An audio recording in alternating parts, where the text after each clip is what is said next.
What's up, everybody? This is Read the Bible with me. I'm Stan Jr., and today we're looking at Numbers chapter 11. If you're new here, click the subscribe button, turn on your notification bell. If you're a returning Bible member, go ahead and click like on this video and always leave a comment below. Let's look at chapter 11, verse 1. It starts off real bad. It says, "And the people complained. And the people complained in the hearing of the Lord about their misfortunes. And when the Lord heard it, his anger was kindled, and the fire of the Lord burned among them and consumed some outlying parts of the camp. Then the people carried out to Moses, and Moses prayed to the Lord, and the fire died down. So the name of that place was called Taberah, meaning burning, because the fire of the Lord burned among them. Now the rebel that was among them had a strong craving. And the people of Israel also wept again and said, Oh, that we had meat to eat, when we remember the fish we ate at Egypt that cost nothing. The cucumbers, the melons, the leeks, the onions, and the garlic. But now our strength is dried up, and there's nothing at all but this manna to look at." So this is what they were complaining. Now, remember, they were slaves, is why it didn't cost anything. Because it was just the leftover from what the Egyptians didn't want to eat.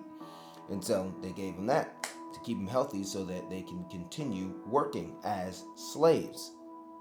Okay. And so he said, but now the leeks and the onions and the garlic, but now our strength is dried up and there's nothing at all to look at but this manna. Now the manna was like coriander seed, and its appearance was that of bdellium. The people went about and gathered it and ground it in hand mills and beat it in mortars and boiled it in pots and made cakes of it. And the taste of it was like the taste of cakes baked with oil. When the dew fell upon the camp in the night, the manna fell with it.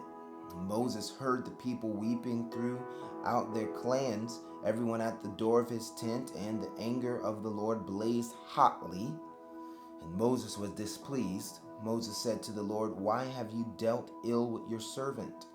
And why have I not found favor in your sight, that you lay the burden of all his people on me?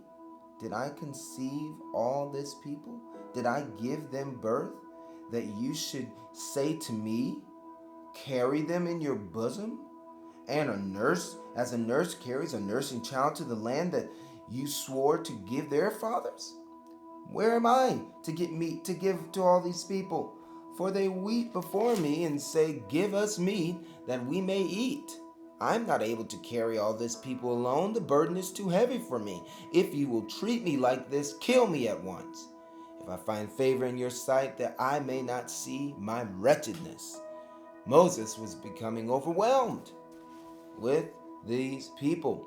Then the Lord said to Moses, Gather for me 70 men of the elders of Israel, who you know to be elders of the people and officers over them, and bring them to the tent of meeting, and let them take their stand there with you. And I will come down and talk with you there.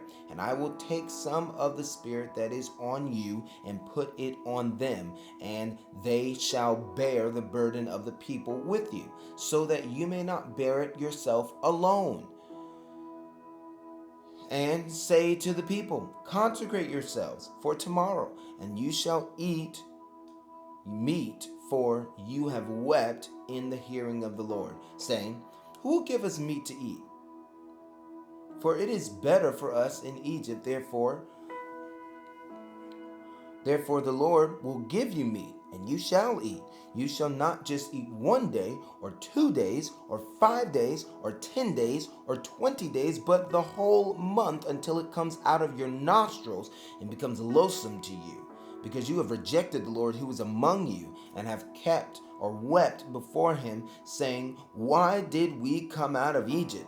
But Moses said, the people among whom I number 600,000 on feet, and you have said, I will give them meat that they may eat a whole month. Shall flocks and herds be slaughtered from them and be enough for them? Or shall all the fish of the sea be gathered together for them and be enough for them? And the Lord said to Moses, is the Lord's hand shortened? Now you shall see whether my word will come true for you or not. So Moses, because he was so frustrated, of course, starts exaggerating. Well, you take all the fish out of the sea to feed. The Lord is like, I can do, if I wanted to, yeah, I could. He said, my hand is not shortened. I am able to reach into this situation and change it for my will. God can do that in our lives too. So Moses went out and told the people the words of the Lord. And he gathered 70 men of the elders of the people and placed them around the tent. Then the Lord came down in the cloud and spoke to him and took some of the spirit that was on him and put it on the 70 elders. And as soon as the spirit rested on them, they prophesied. But they did not continue doing it. Now 2 men remained in the camp, one named Eldad and the other named Medad, and the Spirit rested on them. They were among those registered, but had not gone out to the tent. So they prophesied in the camp. And a young man ran and told Moses, Eldad and Medad are prophesying in the camp. And Joshua, the son of Nun, assistant of Moses from his youth, said, my lord Moses, stop them. But Moses said to him, are you jealous for my sake? Would that all the Lord's people were prophets, and that the Lord would put his spirit on them. Moses and the elders of Israel returned to the camp. Moses, of course, is foreshadowing the democratization of the Spirit of God, which will happen, of course, in the book of Acts, where his Spirit will be poured out upon all flesh and upon all people, those that are willing. And so Moses is saying, I wish all the people God could have the Spirit of God.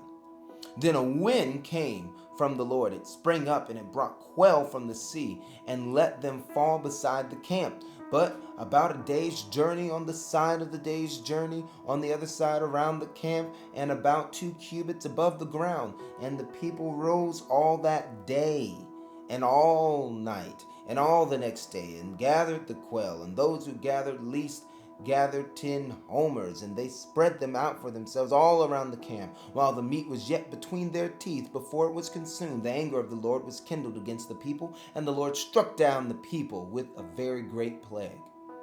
Therefore the name of that place was called Kibroth Atva, because there they buried the people who had the craving. Kibroth Atva means graves of craving.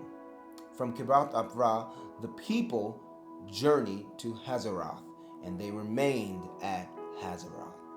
So he gave them what they wanted, but they didn't know the consequences of what they wanted. So that was chapter 11 of the book of Numbers. Colorful chapter. I'm so glad that you've joined me in reading. If you'd like to support this ministry and you enjoy the way I explain the Word of God as I read through it, go ahead and click the link in my description below, and you can donate $10 a month. That will help this ministry in a great way. Help me promote this gospel to more people, and you'll be paying for that. So I would really thank you for doing so. Now, till next time, we'll be reading chapter 12 of the book of Numbers. God bless you. Peace.